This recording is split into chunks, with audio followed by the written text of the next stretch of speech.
परीलोक में सौंदर्य प्रतियोगिता हो रही थी। सभी लोग हुस्ना परी की तारीफ कर रहे थे। सचमुच बहुत खूबसूरत है ये, इसकी खूबसूरती का कोई मुकाबला नहीं कर सकता। इसीलिए तो इसका नाम हुस्ना है। इसकी सुंदरता में इसके खूबसूरत बाल चार चांद लगाते हैं। सच कहा तुमने, अगर इसके बाल ना हो तो ये काफी साधारण नजर आएगी। ये सब हुस्ना की दादी का कमाल है। पूरे दिन हुस्ना के बालों के लिए दूर दूर से जड़ी बूटियां मंगवाती थी और फिर उनसे तेल बनाकर लगाती थी।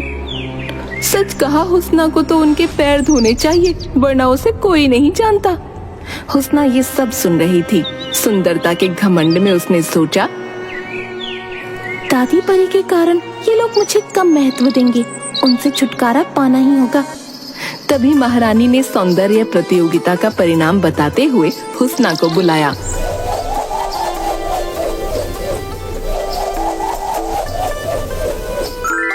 हुस्ना, तुम्हें परीलोक की सबसे सुंदर परी होने का खिताब दिया जाता है। आज से तुम्हें मल्लिका के नाम से बुलाया जाएगा और तुमको मेरी खास परी नियुक्त किया जाता है। धन्यवाद महारानी, आपने मुझे तरह तरह की खूबसूरत पोशाकें और हीरे जवाहरात से भर दिया है। मैं हमेशा आपकी वफादार रहूंगी। जब वापस वो अपने घर पहुंचती है तो उसकी बूढ़ी परी दादी उसकी नजर उतारती हैं। मैं परीलोक की सबसे सुंदर परी हूँ। इस बूढ़ी परी को मेरे सामने से हटाओ। इसे देखकर मुझे बदसूरती का अनुभव होता है। और याद रखना, आज के बाद तुम सब मेरे पैरों की तरफ देखकर मुझसे बात करोगे। लेकिन ऐसा क्यों? ये आपकी दादी है। दादी, ये सिर्फ एक बूढ़ी परी है। तुम सब साधारण हो। मेरे सौंदर्य को किसी की नजर नहीं लगनी चाहिए। सभी परियां हुस्ना का घमंड देखकर वहां से चली जाती हैं। हुस्ना, मैंने तुझे पाल पोस कर बड़ा किया है। मुझ पर दया कर और मुझे यहीं रहने दे। गुस्ताख औरत, मैं मल्लिका हूँ, दुनिया की सबसे सुंदर औरत। तूने मुझे पाल पोस कर बड़ा नहीं किया है, बल्कि मेरी सेवा की है। सैनिकों, इसे मौत के घाट उतार दो। हुस्ना, तू मेरा एहसान भी भूल गई। बहुत पछताएगी तू। तुझे शाप देती हूँ मैं, तेरा घमंड तुझे बर्बाद कर देगा। देख क्या रहे हो सैनिकों? इस गुस्ताख को ले जाओ और जंगल में चील कौओं का शिकार बन जाने दो। ये महल में नजर ना आए। सैनिक बूढ़ी परी को लेकर चले जाते हैं। धीरे धीरे समय गुजरने लगता है। हुस्ना अपने घमंड के कारण किसी की भी मदद नहीं करती और जो परी भी उसे खूबसूरत नजर आती उसके वो बाल कटवा देती और कहती, आज के बाद तुम्हें इसी तरह बिना बालों के अपने मुंह को काला करके रहना होगा, वरना तुम्हें महल में आने की इजाजत नहीं है। 10 साल बीत गए।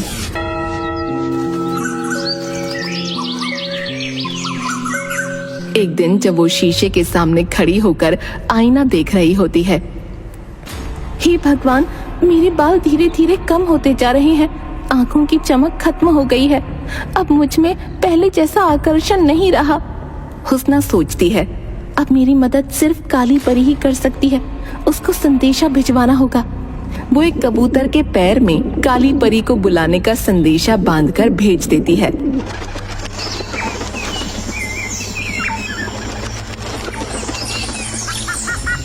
जिसे देख उसकी सहेली काले जादू की जादूगरनी काली परी आ जाती है।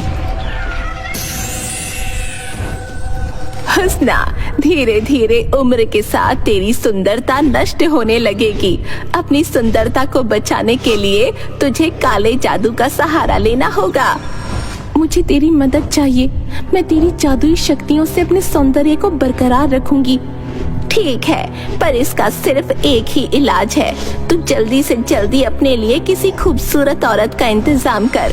तुझे उसके खून से स्नान करना होगा। हर 10 साल के बाद तुझे ऐसा ही करना होगा और अपने आसपास अपने से ज्यादा खूबसूरत या जवान औरत को न रहने देना। ये तो ठीक है काली, लेकिन ये बताओ, मैं खूबसूरत औरत को ढूंढूंगी कहाँ? इस धरती पर मुझे खूबसूरत औरत भला मिलेगी कहाँ? ये सब मैं नहीं जानती। बस मुझे यही पता है कि तेरी मुसीबत का इलाज किसी सुंदर औरत के रक्त से ही हो सकता है। तभी एक परी सैनिक उसे आकर सूचना देती है। महारानी मल्लिका, परी माँ का आदेश है कि कल उनके जन्मदिन के अवसर पर आपको शाही नृत्य प्रस्तुत करना होगा। कल परीलोक में जलसा है, बड़े बड़े राजा महाराजा वहाँ आ रहे हैं। मैं उन सब के बीच में अपना नृत्य कैसे प्रस्तुत करूंगी? तभी हुस्ना की दासी दौड़ते हुए आती है। मल्लिका महारानी, बगीचे में एक बहुत ही खूबसूरत जख्मी औरत पड़ी है। क्या कहा? खूबसूरत जख्मी औरत? चलो देखती हूँ। हुस्ना मन ही मन सोचती है, चलकर देखती हूँ, शायद ये खूबसूरत औरत भगवान ने मेरे लिए ही भेजी है। काली परी के कहे अनुसार मैं इसके खून से ही स्नान कर सकती हूँ। हुस्ना परी उस खूबसूरत घायल औरत के पास जाती है और देखती है कि वो सचमुच काफी घायल थी। ये इतनी खूबसूरत औरत मेरे महल में कैसे आ गई? प्यारी मल्लिका, मेरी मदद करो। घायल होने के कारण मैं बहुत कमजोर हो गई हूँ, मुझे दिखाई भी नहीं देता। तुम मुझे अपनी दासियों में रख लो। बिल्कुल सही, अब तो यही होगा। काली परी की सलाह के अनुसार मैं इसके खून से स्नान करूंगी। इसे तो भगवान ने बिना ढूंढे ही मेरे लिए भेज दिया। आखिर मेरी खूबसूरती की जरूरत तो भगवान को भी होगी। परी सैनिकों, इसे मेरे महल में ले चलो। उसे हुस्ना अपने महल में कैद कर लेती है और उस औरत को मारकर उसका खून एक बाल्टी में भरकर स्नान कर लेती है। लेकिन उसका खून हुस्ना के शरीर पर पड़ते ही उसका शरीर बदलने लगता है। ये क्या हो रहा है? मेरे हाथ पैर एकदम काले हो गए हैं, मेरी खाल में झुर्रियां पड़ गई हैं, मेरे बाल जमीन पर पड़े हुए हैं। ये तेरे घमंड और कर्मों का फल है। मैं वो नहीं जो तू समझ रही थी। याद कर, आज से 10 साल पहले अपनी बूढ़ी परी दासी को, जिसे तूने मौत के घाट उतारने की आज्ञा दी थी। लेकिन तुम तो मर चुकी हो, फिर तुम वापस कैसे आ गई? कहाँ हो तुम? हुस्ना के ऐसा कहते ही एक अत्यधिक दिव्य सुंदरी वहाँ पर प्रकट होती है और कहती है, मुझे बूढ़ा देखकर तुमने मुझे मृत्यु के घाट उतारने की कोशिश की, किंतु अपनी जादुई शक्तियों से मैं बच गई और मैंने 10 साल तपस्या करके इस मायावी औरत को बनाया और उसके अंदर अपना जादुई खून डाला। इस औरत के रक्त को स्पर्श करते ही तुम्हारी सुंदरता मेरे शरीर में आ गई और तुम्हारे दिल की बदसूरती तुम्हारे शरीर के ऊपर दिखने लगी। मुझे माफ कर दो, मैं अपने घमंड में सब कुछ भूल गई थी। तुम्हें अपने कर्मों का फल भुगतना होगा। तुम्हें इसी रूप में जाकर सबके सामने नृत्य प्रस्तुत करना होगा। मुझे किसी भी तरह महल में पहुंचना होगा, वरना महारानी मुझे मौत के घाट उतरवा देंगी और उन्हें मेरे द्वारा किए गए अत्याचारों का भी पता चल जाएगा। हुस्ना किसी तरह खुद जल्दी जल्दी तैयार होती है और अपने सिर पर घूंघट ओढ़कर नृत्य के लिए महल में पहुंच जाती है। आ गई हुस्ना, तुम्हारा स्वागत है। आप सब लोग तैयार हो जाइए। हमारी परी लोक की सबसे सुंदर परी हुस्ना आपके सामने नृत्य प्रस्तुत करने जा रही है। हुस्ना नाचने लगती है, लेकिन शक्तिहीन हो जाने के कारण कुछ ही देर में थक कर बैठ जाती है। अरे हुस्ना, तुमने अपने चेहरे पर ये घूंघट क्यों डाला हुआ है? तुम्हारी सुंदरता ही तो महफिल में उजाला लाती है। नहीं महारानी, मैं ये घूंघट नहीं उठा सकती। हुस्ना की बात सुनकर सभी राजा महाराजा विरोध करने लगते हैं और महारानी के सैनिक महारानी के इशारे पर हुस्ना का घूंघट उतार देते हैं। ये क्या, इतनी बदसूरत और गंजी औरत कौन है? हुस्ना ने मेरे जन्मदिन पर मुझे धोखा दिया है। हुस्ना को इसकी कड़ी सजा भुगतनी होगी। तभी महल के अंदर वो दिव्य सुंदरी प्रवेश करती है।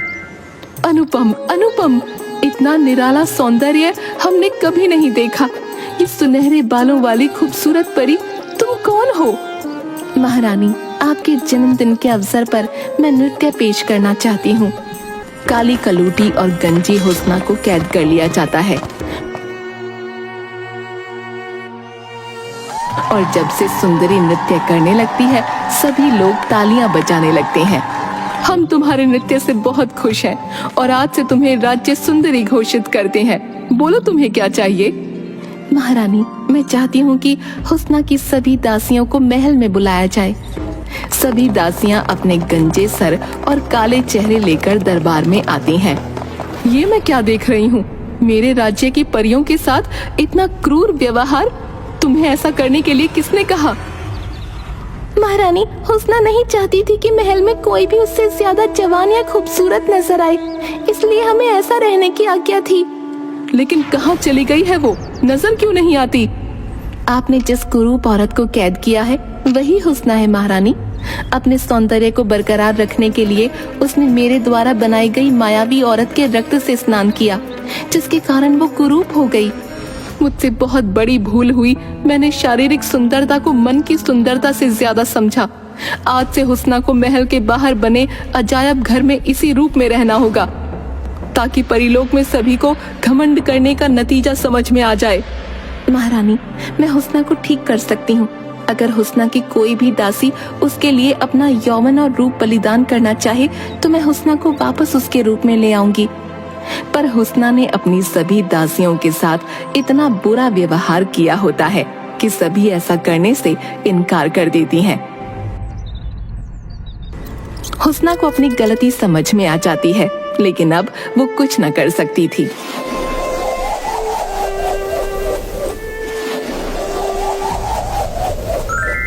हुस्ना पश्चाताप में रोने लगती है और बोलती है, महारानी, मुझे क्षमा कर दीजिए। मुझसे बहुत बड़ी भूल हो गई। आज के बाद मैं अपने शरीर से ज्यादा अपने मन को सुंदर बनाने की कोशिश करूंगी। अगर मैं चाहूँ तो अपनी जादुई शक्तियों से तुम्हें अभी वापस तुम्हारा सौंदर्य दे सकती हूँ। तो फिर मुझ पर दया करिए। आगे से मैं ऐसी गलती कभी न करूंगी। ऐसा नहीं हो सकता। तुमने सुंदरता के साथ साथ नारी की सौम्यता को भी नष्ट किया है। तुमने गुस्ताखी की है। तुम अपने सौंदर्य को बढ़ाने के लिए एक औरत को मारने से भी पीछे नहीं हटी, इसलिए तुम्हें इसकी सजा तो भुगतनी ही होगी। बिल्कुल सही कहा दिव्य सुंदरी। तुम ही बताओ इसको क्या सजा मिलनी चाहिए। तुमने एक औरत के रक्त से स्नान किया था ना, अब तुम्हें अपने पश्चाताप के आंसुओं से स्नान करना होगा। तुम्हारी सजा यही है कि तुम जितना ज्यादा पश्चाताप के आंसुओं से स्नान करोगी, उतनी जल्दी ही तुम्हारी सुंदरता वापस आ जाएगी। हुस्ना रात दिन महल के अजायब घर में आंसू बहाती और लोग उसे देखकर उसका मजाक उड़ाते। हुस्ना को धीरे धीरे अपनी गलतियां समझ में आने लगीं। अब वो किसी से नफरत नहीं करती, सबके साथ प्यार से बात करती और पश्चाताप के आंसू बहाती रहती। धीरे धीरे वो अपने पूर्व रूप में आ गई।